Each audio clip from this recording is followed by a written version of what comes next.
Good morning, X Barnes, Leslie, and Jimmy. Please welcome Henry Hill. Hey, Henry. Hey, good morning. Good morning, Atlanta. Henry Hill talking to us from You Don't Worry About It, USA. Yeah, you got it. Am I right? I used to live in Atlanta over there in the Pen. Did you really? Did you spend time in the federal? I sure did. Well, I know How long were you here? What? How long were you here? I got a 2-year degree there. 2 Well, years. I know in the movie it said that Jimmy Conway spent time here. Yeah, he was there too. Were you there together? For a while, for sure a while. Now, I'm guessing you're not going to be on the welcoming parade when he gets out in a couple of years. He's dead. Is he dead? Yeah. No. I died. When did he die? A couple of years back. Did that in some way, when you heard that Jimmy Conway died, and I mean, of course, people who don't know your story don't know the GOODFELLAS. I mean, your testimony helped put him there for a long time. Did that kind of lift a big weight off your shoulders when you found out he died? Listen, I did 2 rosaries. Okay, well, but still, now are you saying that facetiously? No, not at all. He was an old friend of yours, of course, but Until he wanted to whack me.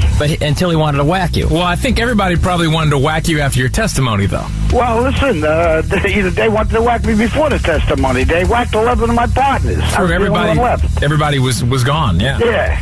So, Henry, you've got the website out, goodfellahenry.com, and you wrote the book Wise Guy.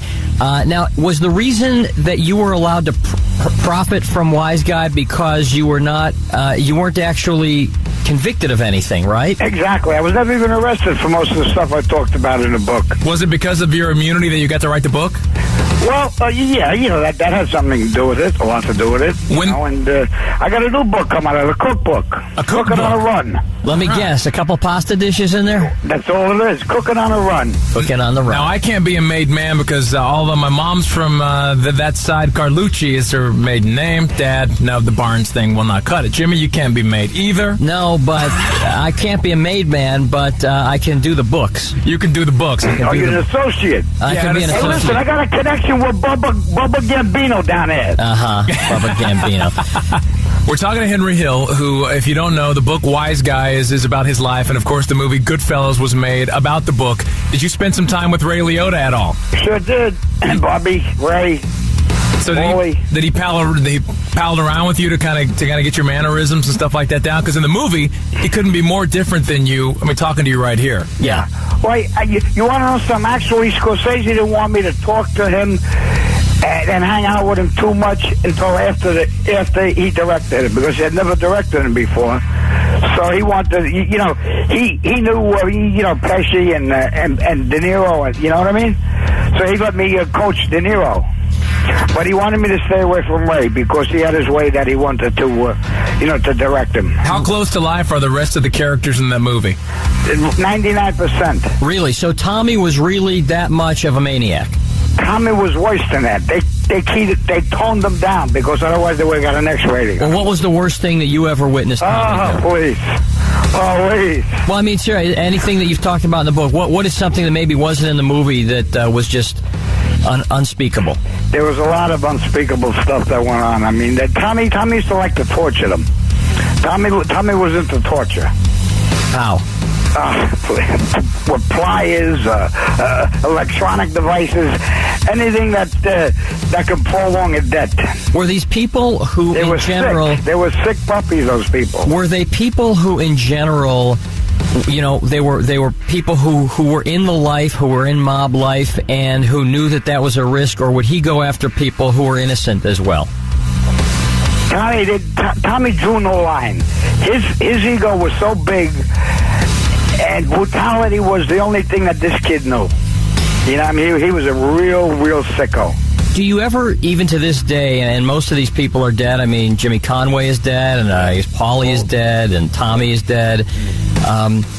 Do you ever think to yourself, do you ever have feelings of guilt for violating the Omerta?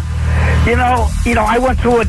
It's 21 years. Yeah. Since it took me 10 to 15 years to forgive myself for becoming a rat. Mm-hmm. It was a process, and I knew I did the right thing the first day I did it. But it took me a long time to process, You know, I mean, I betrayed a way of life. I was brainwashed as a kid, you know, and that's what happens today. You know, with that life, you get brainwashed in it, you know. Well, you got sucked into that life so young. How old were you? 11 years old, you know. And then, how old were you when you finally testified against your associates? Yeah, but, you know, I started about 36, ended about 46. The government used me good. What was your prime source of income? Everything. Cigarettes? Money. No, but I mean, hustling.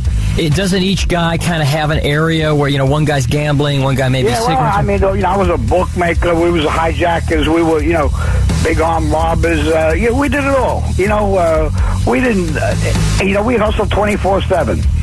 Hey, what did that kid, the one that you got to fix the games at Boston College, what was his name? Rick Kuhn? Yeah, did he ever have any fear of getting whacked? Nah. Yeah, they got a little nervous, you know, at the end when they messed up a couple of games. Yeah, because they started screwing up, and they're screwing with the wrong people. Yeah, they couldn't. We told them they can't play with broken fingers, you know. So they straightened out at the end. Do you think society is naive, Henry, about stuff like that goes on, and that there's probably a lot more than they think? Oh, they're totally naive. I mean, you know, you know.